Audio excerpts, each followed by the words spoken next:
Buen día, chicos. Estoy por probar con esta metodología para ver si nos va mejor tanto en la imagen como en el audio. Bienvenidos a la clase número 2 de Filosofía Medieval.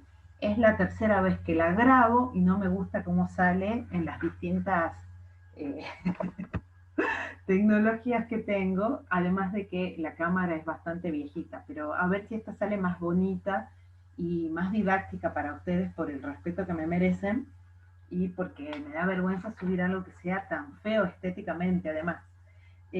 A ver si nos sale mejor en esta. Eh, Estamos por ver hoy, yo les decía en los intentos fallidos de las grabaciones anteriores, que como el tema de hoy es bastante complejo, en general, cuando yo lo doy en 2 horas y lo hago con muchas aristas que se van abriendo y ahora voy a tratar de dar una clase lineal, que no es el estilo que más me gusta, pero no importa, a los fines de que pueda ser condensada en algo que ustedes puedan seguir con tranquilidad oyendo y viendo este video. El tema que vamos a ver es el origen de las universidades en la Edad Media, que posteriormente lo vamos a ir completando, si se quiere, con las clases posteriores, valga la redundancia. Entonces, sin mayor preludio, vamos a pasar directamente a lo que entendemos por universidad. El término universidad viene del latín universitas, que justamente nosotros vamos a ver, lo tenemos en el texto de Gilson. Me interesa ver si nos sirve esta estrategia de compartir pantallita como si tuviese acá en una pizarra. Yo les decía que en el texto de Gilson ustedes van a ver que utiliza el término universitas en el texto de la filosofía en la Edad Media que ustedes tienen en la cartilla. Y la palabra universitas significa ese conjunto de personas, maestros y discípulos que participan de la enseñanza en una ciudad. Es decir, si nosotros entonces entendemos lo que es la universidad, por ejemplo, siguiendo autores como Claudio Pellini, que a mí me interesa seguir para comentarles a ustedes, decimos que la universidad, vuelvo a repetir, se entiende como gremio, o sea, es un gremio o una corporación, que viene del latín universitas, una corporación de maestros o también una corporación de estudiantes.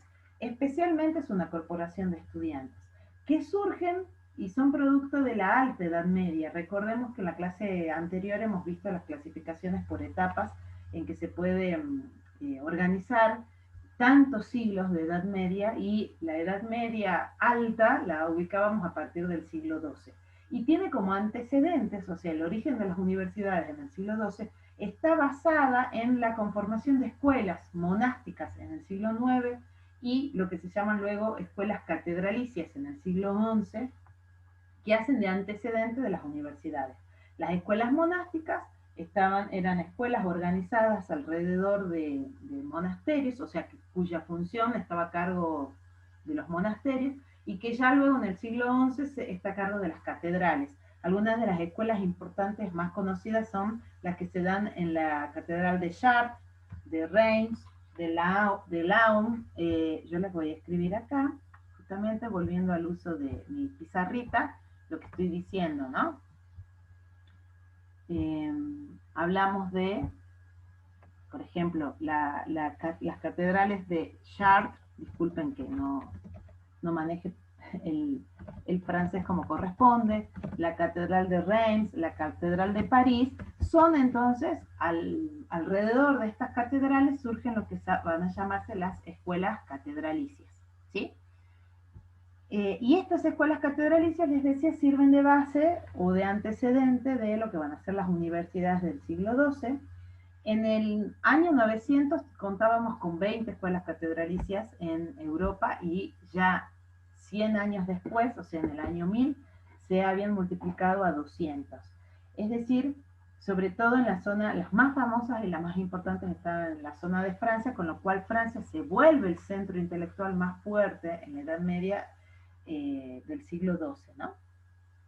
Y el propósito de las escuelas era fundamentalmente educar a los sacerdotes y volverlos personas letradas aunque comiencen a sumarse a las escuelas aquellas otras personas que tenían el interés de formarse, pero que no querían ser sacerdotes ni ordenarse para ser sacerdotes. Si nosotros volvemos al texto de Gilson, vamos a ver que si le preguntásemos a Gilson, entonces, ¿por qué, por ejemplo, la Universidad de París eh, se vuelve o tiene tanta fuerza? Vamos a ver que Gilson ubica dos razones para explicar esto, y va a decir, primero, porque era un lugar donde había un medio escolar muy floreciente, y segundo, porque había un interés real y eclesiástico para dominar esa masa de alumnos, de jóvenes que estaban queriendo formarse, ¿no? Fíjense que cuando yo estoy diciendo un interés real y eclesiástico, lo que estoy haciendo es una distinción de poderes.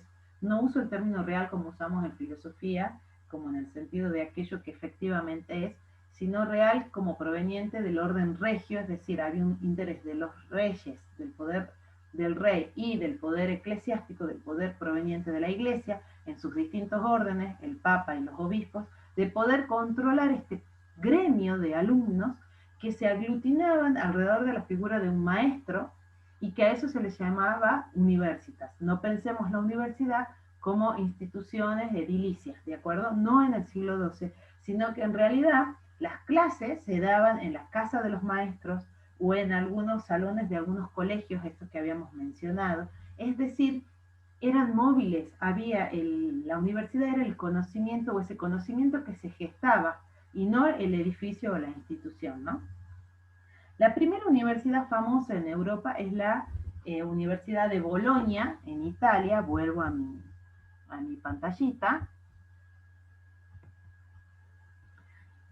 Les decía entonces que la primera universidad es la Universidad de Bolonia, para ir escribiendo palabritas técnicas, porque la facultad que surge acá en Bolonia fundamentalmente es una facultad de Derecho, donde se estudia el derecho romano a partir del redescubrimiento del Código de Derecho Civil de Justiniano.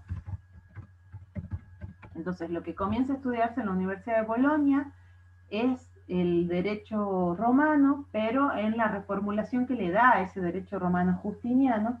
Y en el siglo XII surge un gran maestro, que es el maestro Irnerio. A ver, vamos a hacer así no nos confundimos.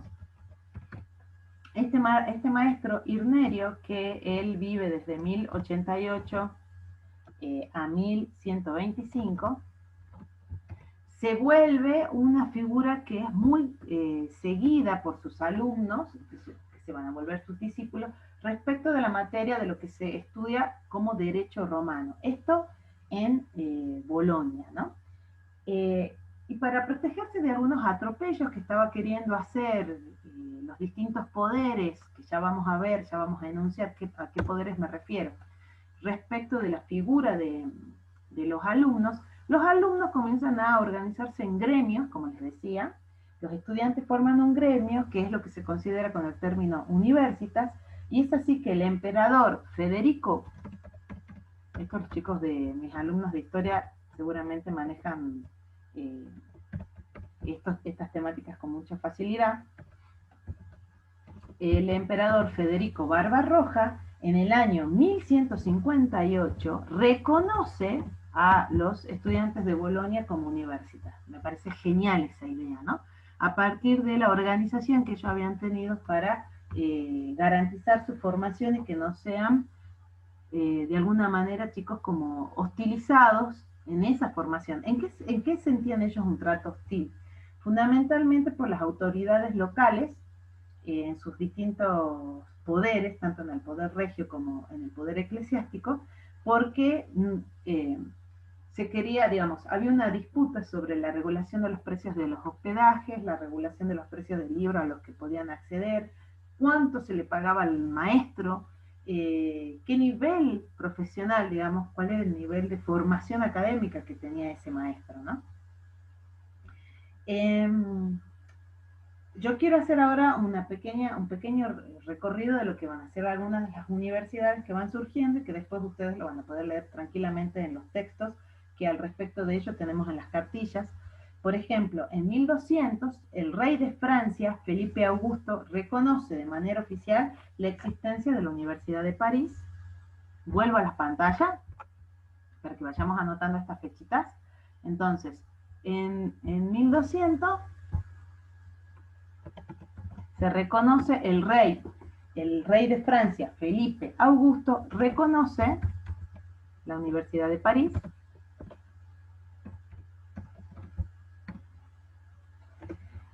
La Universidad de Oxford en Inglaterra se organiza según el modelo de la Universidad de París y aparece como reconocida en 1208. Entonces, en 1208, la que se reconoce, acá habíamos dicho París, la Universidad de París, y luego la Universidad de Oxford, ¿sí? Y por una migración de los docentes académicos, de los maestros académicos de Oxford, que ocurre en 1209, se funda en 1209 la Universidad de Cambridge. Entonces, durante todo el periodo de la Alta Edad Media, siglo XII, siglo XIII, siglo XII, que es XI y XII, que se da fundamentalmente la fundación de las universidades, nosotros vamos a ver que hay una disputa entre el rey y el papado, el reinado y el papado en los distintos lugares, sobre quién funda y de esa manera controla el conocimiento y esta masa de intelectuales y esta clase de intelectuales que surge y emerge en este periodo en la Europa medieval. Fíjense entonces que nos encontramos conociendo de esta manera lo que sería la capa o esta nueva clase de intelectuales que dice Legoff que surge en la Alta Edad Media, ¿no? Y quién controla desde el poder a esta organización. A esta clase, perdón. Fundamentalmente la formación que tienen los intelectuales de la Edad Media se da en teología, que ya les voy a explicar por qué, pero también en todo el saber proveniente de la ciencia árabe, de la ciencia árabe y de la formación de los clásicos de la antigüedad, ¿no? Esas son las tres patas de formación que tienen o que se da en estos intelectuales de la Edad Media. Recordemos entonces que hay una lucha y una disputa que va a tener la universidad, las distintas universidades, para autonomizarse de los poderes eclesiales y de los poderes reales respecto de quién controla esa formación que van teniendo los alumnos alrededor de sus discípulos. Me interesa también entonces comentarles, volver acá a este listadito que estamos haciendo de universidades. Entonces la primera universidad francesa es la Universidad de París, como hemos visto acá, en el año 1200. Se establece en París y es ricamente dotada, o sea, quien provee de mayores recursos a esa universidad es Robert de Sorbonne, que de allí va a venir el nombre de la Sorbona, ¿no? A ver, ahí queda perfecto, con Robert de Sorbonne, que es amigo del rey Luis XI, en su memoria se le va a llamar la Sorbona, nombre que se dio primero a la Facultad de Teología y seguidamente a toda la institución.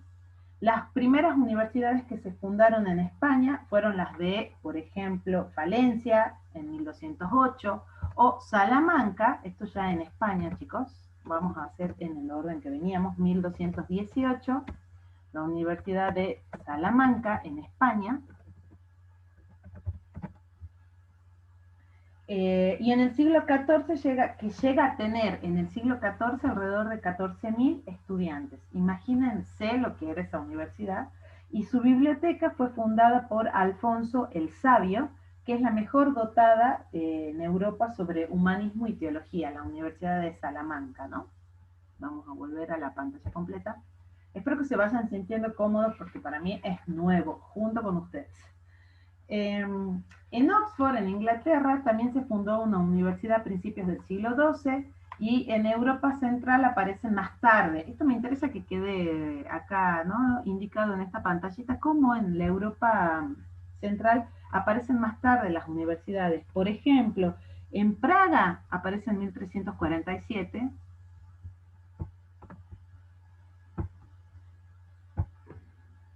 En Praga, en 1347, por ejemplo, podemos nombrar Cracovia, que aparece en 1364. Fíjense el tiempo en que se va instalando, cómo hay una diferencia, ¿no? Entre la Europa occidental, digamos, y la Europa oriental, o central, como estoy mencionando, respecto de la fundación de las universidades. En Viena, en 1365, y en Heidelberg, en 1386. Y Colonia, que es otra universidad de Alemania, en 1388, la Universidad de Colonia, que es en Alemania, ¿no? Ahora bien, ¿cómo era la formación? Les cuento un poquito al respecto de esto. Nosotros tenemos una formación que se inicia la formación básica en lo que se llama la Facultad de Artes.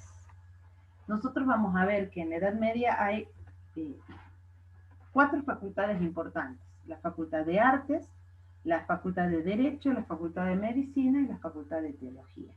La Facultad de Artes era la formación básica de todo aquel que quería formarse en la universitas, y que en ella se disponían los conocimientos del trivium y el quadrivium, que ustedes ya conocen porque lo mencioné en la clase anterior, además de tener una formación en lo que nosotros llamamos las sentencias de Pedro Lombardo, que es una obra clásica de la filosofía medieval, las sentencias de Pedro Lombardo. Y a raíz de estas sentencias, que se llaman así, la obra de Pedro Lombardo, los comentarios a las sentencias de Pedro Lombardo que se hace a lo largo de la filosofía medieval. Esta formación de artes, en artes podía ingresar la persona a los 14 años hasta los 20 años, fíjense más o menos la formación, para recibir el título de bachiller sentenciario.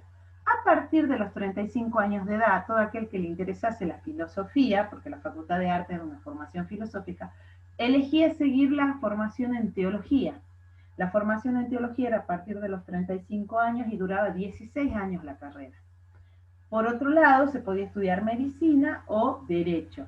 En derecho lo que había era un enfrentamiento entre estudiar o formarse en derecho romano o en derecho canónico, es decir, entre el derecho de las sociedades, derechos civiles, o el derecho que marcaba la formación católica, donde se decía que la plenitud del poder estaba en la figura de quien era el representante de Cristo en la tierra, que era el papado, ¿no?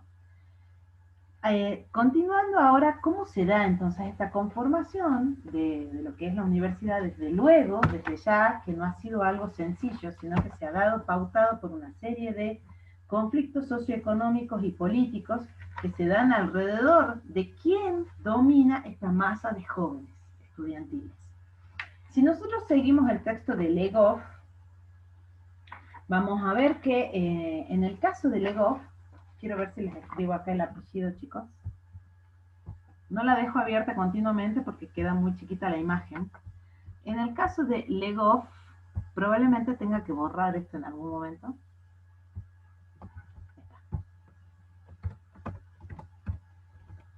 Los intelectuales en la Edad Media, Legoff analiza lo que es la situación de cómo se da la Universidad de París, como tomándola como ejemplo clásico, y va a decir que la Universidad de París de fondo sufre un proceso económico-político de corporaciones luchando contra 3 poderes. Hay una lucha de la conformación de la universidad en 3 poderes. Contra el poder eclesiástico,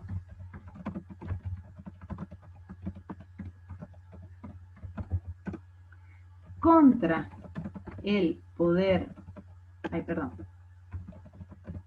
contra el poder real y contra el poder comunal. Entonces, acá en el texto de Legoff, nosotros vamos a ver que la Universidad de París lucha contra el poder eclesiástico, contra el poder real y contra el poder comunal. Es decir, hay 3 niveles de poder contra quienes los maestros y los estudiantes fundamentalmente se enfrentan. Lo que resulta es que había un reclamo de los estudiantes sobre quiénes manejaban el poder de los perdón, el valor de los hospedajes, de los libros, etcétera. Había un gran número de alumnos que había sido becado con una suerte de mecenazgo que ejercen algunos, eh, digamos, algunos reyes, pero también algunos sacerdotes, y por eso se les habla de la figura del mecena, que tratan de cubrir con los gastos que significa para ese alumno que se muda de una ciudad siguiendo a su maestro la vida la vida de universitario, ¿no? Y entonces nosotros tenemos esa figura, la del mecenazgo, pero esto no era posible para todos los casos. Entonces había una discusión de los alumnos para tratar de mantenerse económicamente del modo más sencillo posible, y estaban reclamando esto al canciller, perdón, al obispo de París, y entonces comienza una huelga que se da desde 1229 a 1231, que logra, que tiene como logro emancipar a París, a la Facultad de París, de la jurisdicción episcopal, a la Universidad de París de la jurisdicción episcopal.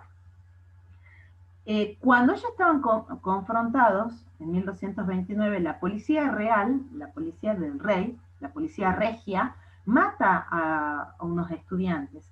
Y entonces comienza esta huelga, que se da desde 1229 a 1231. Y es así que en 1231, por ejemplo, Luis VIII y Blanca de Castilla reconocen la independencia para la Universidad de París. Y en 1231, Gregorio IX censura al obispo de París por su desidia frente a estos cruentos enfrentamientos entre la policía y los estudiantes, y entonces Gregorio, que era el papa, se separa de la carga que le deja de responsabilidad al obispo de París, porque el papa tiene una función más, es el jefe dentro de la iglesia, los obispos dependen de él echa todas las culpas y todas las cargas sobre el obispo de París, y entonces se libera de eso y queda de esta siguiente situación. Entonces el enfrentamiento, como que los estudiantes entienden, ven esa disputa de poderes internos de la iglesia, donde el papado dice: yo no tengo nada que ver, esta responsabilidad la tiene el obispo, ¿no? Entonces, como les decía, hay un enfrentamiento contra el poder eclesiástico que cae en la figura del obispo, y el papa se libera de eso, contra el poder real, donde finalmente los reyes Luis VIII y Blanca de Castilla reconocen la independencia de la Universidad de París, y contra el poder comunal. Acá aparece la figura del poder comunal, que tiene que ver más bien con la incipiente burguesía del momento. Entonces también los estudiantes se enfrentan con lo que nosotros después vamos a llamar la clase burguesa, por el precio de los alquileres, etcétera, y esto que ya vengo comentando. Entonces, ¿qué va a decir Legoff? Que las dos armas por las cuales la autonomía universitaria es posible, me encanta a mí esta idea, ¿no? Porque está hablando de cómo se logra la autonomía universitaria, según Legoff, a partir de la huelga y de la secesión. Entonces, fíjense las dos herramientas que Legoff recupera como las herramientas para la autonomía universitaria. Claramente, chicos, hay una distinción entre la formación de Legoff y la de Gilson, ¿no? Legoff como un historiador marxista, y Gilson es un estudioso del medioevo, pero formado, digamos, de una formación clásica en filosofía, ¿no?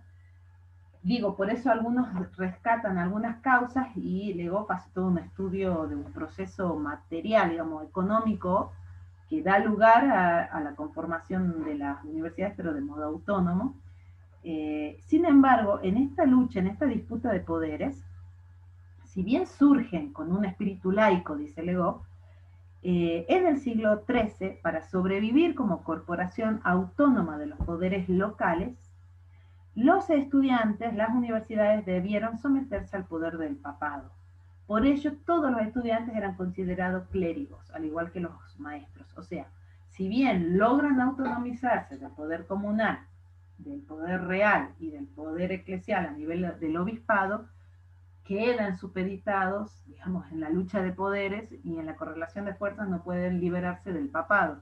Pero es el papado el que da, digamos, la fundación oficial de las universidades. A ver, ¿qué más puedo agregar entonces? aquí.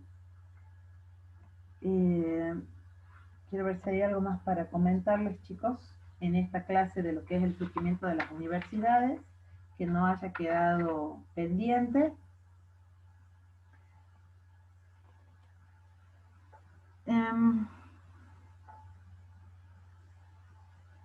Perfecto, no, hasta aquí estamos. Ahora, yo lo que dejo para ustedes, para su consideración, y les pido por favor que averigüen y me posteen en esta clase en qué año se funda la Universidad de Artes, en qué año la Universidad de Derecho, en qué año la Universidad de Teología y en qué año la Universidad de Medicina de París.